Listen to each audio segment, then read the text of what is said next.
Bismillahirrahmanirrahim. Assalamualaikum warahmatullahi wabarakatuh.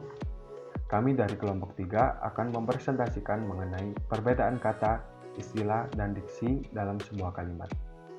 Sebelumnya, izinkan saya memperkenalkan anggota dari kelompok 3. Yang pertama saya sendiri, Berina Marafi. Yang kedua, Jacques Ivalix Kaihan. Yang ketiga, Tiara Kumastuti. Dan yang terakhir, Widya Rizky Hasana. Ketika menulis dan berbicara, kata adalah kunci pokok dalam membentuk tulisan dan ucapan. Maka dari itu, kata-kata dalam bahasa Indonesia harus dipahami dengan baik, supaya ide dan pesan seseorang dapat dimengerti dengan baik. Yang pertama kita akan membahas kata. Kata adalah kumpulan beberapa huruf yang memiliki makna tertentu. Dalam Kamus Besar Bahasa Indonesia, kata adalah unsur bahasa yang diucapkan atau dituliskan yang merupakan perwujudan suatu perasaan dan pikiran yang dapat dipakai dalam berbahasa. Jadi, kata adalah suatu bahasa terkecil yang dapat berdiri sendiri dan memiliki arti sendiri. Macam-macam kata. 1. Kata kerja atau verba adalah kata yang menyatakan makna perbuatan, pekerjaan, tindakan, proses, atau keadaan. 2. Kata benda atau nomina adalah kata yang mengacu pada manusia, binatang, benda, dan konsep atau pengertian. 3. Kata sifat atau adjektiva adalah kata yang menjelaskan, mengubah, atau menambah arti suatu kata benda yang diikutinya hingga menjadi lebih spesifik. 4. Kata keterangan adalah kata yang memberikan keterangan pada kata lainnya. 5. Kata bilangan atau numeralia adalah kata yang dipakai untuk menghitung banyaknya benda seperti orang, binatang, barang, dan konsep. Yang 6, kata ganti atau pronomina adalah kata yang berfungsi untuk menggantikan orang, benda, atau sesuatu yang dibedakan kata tunjuk. Nomor 7, kata tunjuk atau demonstratif adalah kata yang dipakai untuk menunjuk atau menandai orang atau benda secara khusus. 8, kata tanya atau interrogatif adalah kata yang digunakan untuk menanyakan sesuatu. 9, kata sandang atau artikula adalah kata yang digunakan untuk membatasi kata benda. 10. Kata depan atau preposisi adalah kata tugas yang berfungsi sebagai unsur pembentuk frasa preposisional. 11. Kata seru atau interjeksi adalah kata tugas yang mengungkapkan rasa hati manusia. 12. Kata menghubung atau konjungsi adalah kata tugas yang menghubungkan dua klausa, kalimat, dan paragraf. 13. Kata ulang atau reduplikasi adalah kata yang mengalami proses pengulangan. Pembahasan kata yang kedua adalah makna kata. Makna kata sendiri dalam kaidah bahasa Indonesia memiliki beberapa jenis. Secara umum, jenis-jenis makna kata adalah sebagai berikut. Yang pertama, makna denotasi dan konotasi. Makna kata denotasi adalah kata yang memiliki makna yang sebenarnya atau sesuai dengan kenyataannya dan tidak memiliki makna ganda.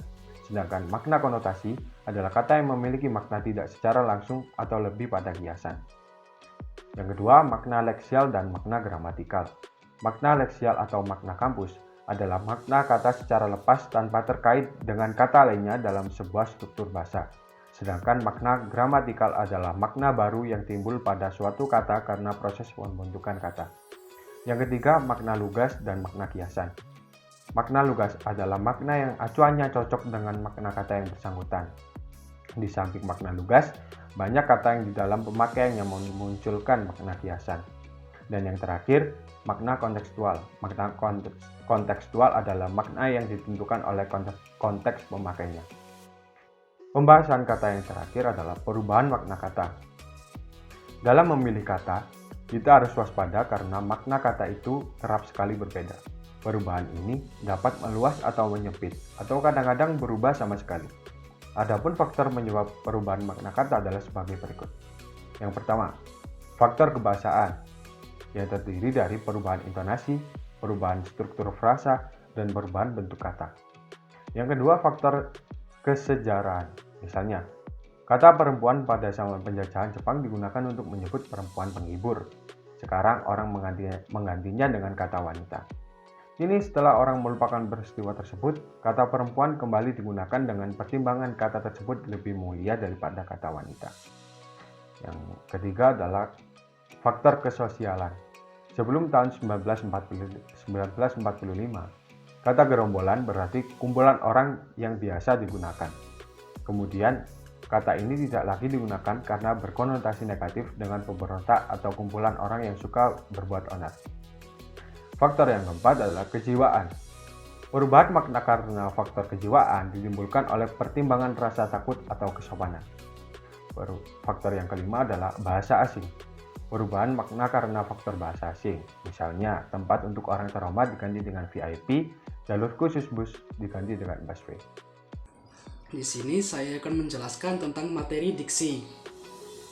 Pengertian diksi menurut KBBI adalah pemilihan kata yang memiliki makna tepat dan selaras atau dalam penggunaannya memiliki kecocokan dalam mengungkapkan gagasan dengan pokok pembicaraan, peristiwa, dan khalayak pembaca atau pendengar. Pertama, fungsi diksi. Mengacu pada pengertian diksi di atas, fungsi diksi adalah agar pemilihan kata dan cara penyampaiannya dapat dilakukan dengan tepat, sehingga orang lain dapat mengerti apa maksud dari yang sedang disampaikan. Diksi juga berfungsi untuk memperindah suatu kalimat. Misalnya, diksi dalam suatu cerita. Dengan diksi yang baik, maka penyampaian cerita dapat dilakukan secara runtut, menjelaskan tokoh-tokoh dengan baik, mendeskripsikan latar dan waktu, dan lain-lain. Secara umum, berikut ini adalah beberapa fungsi dari diksi. Pertama, pembaca mengerti apa yang disampaikan penulis atau pembicara. Kedua, menciptakan aktivitas komunikasi yang lebih baik dan efektif dan efisien. Ketiga, menyampaikan gagasan atau ide dengan tepat. Keempat, menjadi lambang ekspresi yang ada pada suatu gagasan. Dua, macam-macam diksi. A. Diksi berdasarkan maknanya. Pertama, makna denotatif. Makna denotatif adalah makna yang sebenarnya dari suatu kata atau kalimat. Contoh, Mira selalu bekerja keras untuk mendapatkan hasil yang terbaik. Zaki adalah seorang yang gemar membantu. Kedua, makna konotatif. Makna konotatif adalah kata atau kalimat yang memiliki arti bukan sebenarnya. Contoh, Mira harus membanting tulang untuk menghidupi keluarganya. Zaki adalah seorang kutu buku di sekolahnya. B. Diksi berdasarkan leksikal. Pertama, sinonim. Sinonim adalah kata yang mempunyai arti yang sama dengan kata lain. Contoh, bahagia sama dengan senang, matahari sama dengan mentari. Antonim. Antonim adalah kata yang memiliki arti berlawanan dengan kata lainnya. Contoh, naik sama dengan turun, besar sama dengan kecil. Homonim. Homonim adalah kata yang memiliki lafal dan ejaan yang sama namun artinya berbeda dengan satu sama lain. Contoh, bulan itu terlihat bulat penuh malam ini. Semua karyawan mendapatkan gaji setiap bulan. Homofon.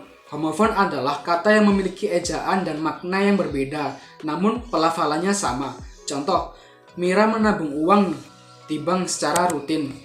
Bang Zaki bekerja di perusahaan kesehatan. Homograf. Homograf adalah kata yang memiliki lafal dan arti yang berbeda, namun ejaannya sama. Contoh, makanan favorit Mira adalah tahu goreng. Mira tidak tahu kalau hari ini libur. Polisemi. Polisemi adalah kata yang memiliki lebih dari satu arti. Contoh, nasabah yang menabung di bank tersebut akan mendapatkan bunga setiap akhir bulan. Mira adalah salah satu bunga desa yang berambut panjang. Hipernim dan hoponim. Hipernim adalah kata yang dapat mewakili banyak kata lain, sedangkan hiponim adalah kata yang dapat terwakili oleh kata hipernim. Contoh, kebun binatang itu memiliki banyak hewan-hewan buas. Contohnya singa, macan, ular, buaya, dan lain-lain. Pada kalimat di atas, hewan-hewan buas merupakan hipernim, sedangkan singa, macan, ular, dan buaya adalah hoponim. 3. Syarat ketetapan diksi. Menurut Gorskeraf, ada beberapa syarat dalam ketetapan diksi, antara lain. Pertama, penggunaan kata konotasi dan detonasi secara cermat. Kedua, penggunaan kata sinonim secara cermat. Ketiga, dapat membedakan kata-kata yang memiliki ejaan yang mirip. Keempat, penggunaan kata kerja pada kata depan harus secara idiomatis. Kelima, dapat membedakan kata khusus dan umum dalam tulisan atau pidato agar ketetapan diksi terjamin. Keenam, memperhatikan pemilihan kata yang tepat secara berkelanjutan dalam suatu kalimat ataupun pidato.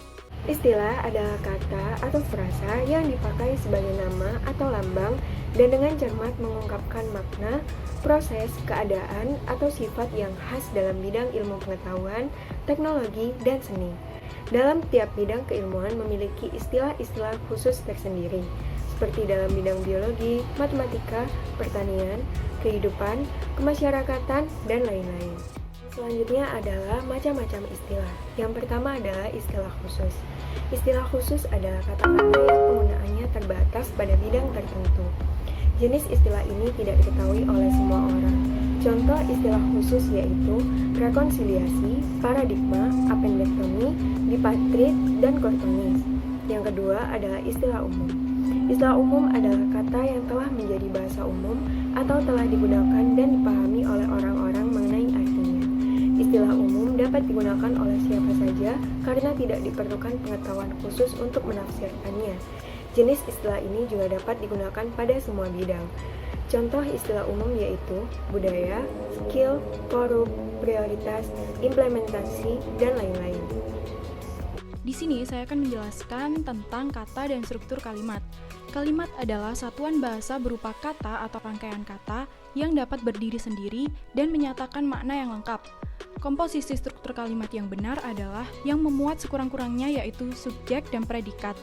Kalimat yang memuat kedua komponen subjek dan predikat disebut dengan kalimat lengkap. Perlu diingat kembali bahwa struktur kalimat dibangun oleh unsur yang sifatnya relatif tetap, yaitu berupa subjek, predikat, objek, pelengkap, dan keterangan. Nah, subjek di sini adalah unsur yang memiliki fungsi sebagai pokok pembicaraan pada suatu kalimat, bisa berupa kata ataupun frase benda. Predikat ialah unsur kalimat yang memiliki fungsi menjelaskan sebuah subjek. Karakteristik dari predikat bisa dilihat dari perannya dalam menjelaskan pekerjaan. Yang terakhir ada objek dan keterangan. Umumnya ada di belakang predikat. Kesamaan letak dari kedua jenis struktur kalimat ini membuat keduanya dianggap sama, padahal berbeda. Perbedaan antara objek dan keterangan terletak pada perannya di dalam kalimat pasif. Sebuah objek bisa menjadi subjek pada kalimat pasif, namun pelengkap tidak bisa menjadi subjek dalam kalimat pasif. Seperti contoh pada kalimat, Ayah Budi sering menulis novel di ruang kerja. Ayah Budi adalah subjek yang melakukan kegiatan. Ayah Budi melakukan pekerjaan yaitu sering menulis, hingga jabatan kata sering menulis pada kalimat tersebut adalah predikat. Dalam kalimat ini, jabatan kata novel yaitu objek. Karena kata novel bisa menjadi subjek pada kalimat pasif, yaitu novel sering ditulis Ayah Budi di ruang kerja. Sedangkan jabatan untuk di ruang kerja merupakan keterangan, yaitu keterangan tempat. Istilah dan struktur kalimat. Ada istilah khusus, yaitu contohnya, Ayah selalu melakukan investasi dalam bentuk emas batangan. Nah, di sini investasi bisa dijelaskan yaitu penanaman uang atau modal. Istilah umum, nah ada contoh kalimat, ia adalah seorang yang piawai dalam melakonkan drama di atas pentas. Piawai di sini bisa diartikan pandai. Setelah mendengarkan dan menyimak penjelasan dari kami, bisa kita ambil kesimpulan yaitu yang pertama, kata dalam bahasa Indonesia memiliki dua aspek, yaitu aspek bentuk dan aspek makna. Aspek bentuk merupakan aspek yang dapat kita dengar atau dilihat. Aspek makna, gambaran yang muncul di dalam benak kita sesudah mendengar atau membaca kata tertentu. Yang kedua, diksi adalah kemampuan penulis untuk mendapatkan kata agar dalam pembacaan dan pengertiannya tepat.